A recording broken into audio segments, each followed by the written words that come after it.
Hello everybody, welcome to my channel, The Real Super Sam. Today I'm reviewing another episode of Spider-Man the Animated Series and I hope you enjoy. Kraven the Hunter was the villain for the 10th episode of Spider-Man the Animated Series. He was also the villain for the 10th episode of the new Spider-Man 2017 animated series. Just something I wanted to point out.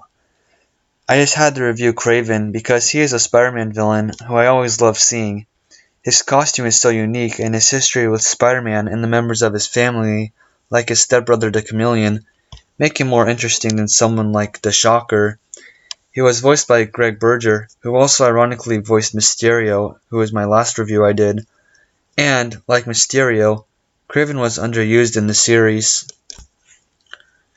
In the beginning, we start out with the action. Kraven is going after this doctor and the fight leads outside. Luckily, Spider-Man arrives just in time. He tussles with Kraven for a bit. Kraven gets away with no way for Spider-Man to track him. The jokes in the start of the episode are the best of the episode. Again, I think now more than ever that the first season of Spider-Man was the funniest. Spider-Man finds out from Dr. Kraven's origin. His real name is Sergei Kravinoff, and she and he are lovers. He was dying after risking himself to save her life, so she gave him an experimental potion to cure him. That potion gave him powers and drove him mad. Kraven is hunting down Spider-Man, and he tracks Spider-Man to Robbie Robertson's apartment and kidnaps him, believing he is Spider-Man. Why? Because Spider-Man went into his apartment to get help finding Kraven, but Robbie at the time wasn't home. Spider-Man finds this out and figures that Kraven is at the zoo. Now Spider-Man must cure Sergei Kravinoff and save his friend, all the while avoiding deadly jungle traps set up by Kraven. So this episode, I have to sadly consider filler to make a 13-episode season. Kraven only appeared 2 more times after this. For one of Spider-Man's greatest foes like Mysterio, they both were almost never used. He wasn't even in any of the 2 Sinister Six groups the show had. But, after that said, I do like this episode. His powers and fight scenes are maybe the best of the season. Kraven the Hunter's origin is changed, and I like this origin more than before with him just being a crazy hunter. It doesn't make Kraven seem like a bad guy, just a suffering man.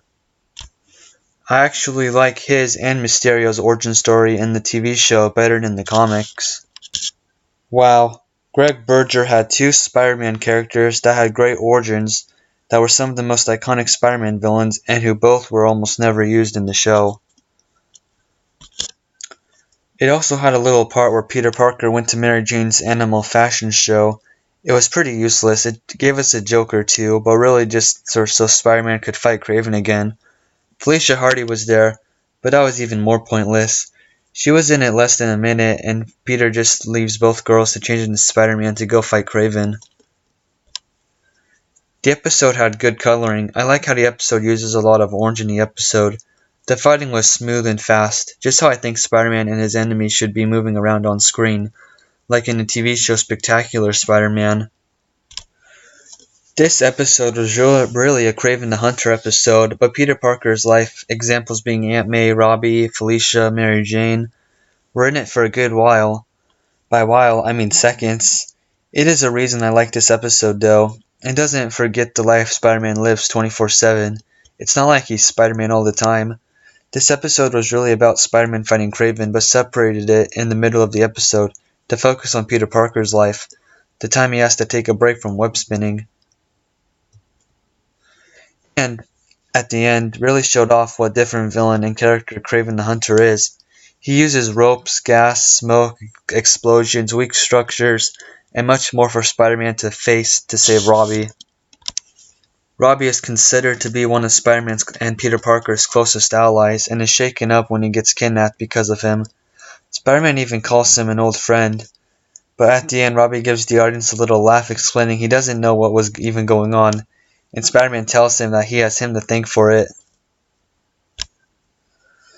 At the end, Kraven is heroic and saves Maria, the doctor he loves, by attacking the lion's order to attack while trapped in a cage. which was how he was injured and needed the potion the first time. He gets injured again during the fight, and Maria gives him a new potion that will cure him, and it works. At the end, he turns back to normal and decides to leave the country with Maria. I guess the concept of love, and even the villain got it at the end and the superhero of the story didn't. That is classic Spider-Man and a standout concept shown in Season 1 in this episode. So, I would love to hear your opinions. I feel that there will be people who hate and love this episode down in the comments. At the end, I enjoyed this episode, and that's what a cartoon is all about. Even for a superhero cartoon, I don't think this episode did anything bad when it came to portraying Kraven at all. I feel like because I called this episode filler in the beginning, I assumed to everyone that I will hate this episode. I give this episode a 9 out of 10. The only thing that was wrong with it, I think, was it feeling overall like a filler episode. Anyway, I can't wait to review more Spider-Man the Animated Series episodes. I made you the Spider Slayers next. With that teaser said, please remember to like, comment, and subscribe, and have a good day.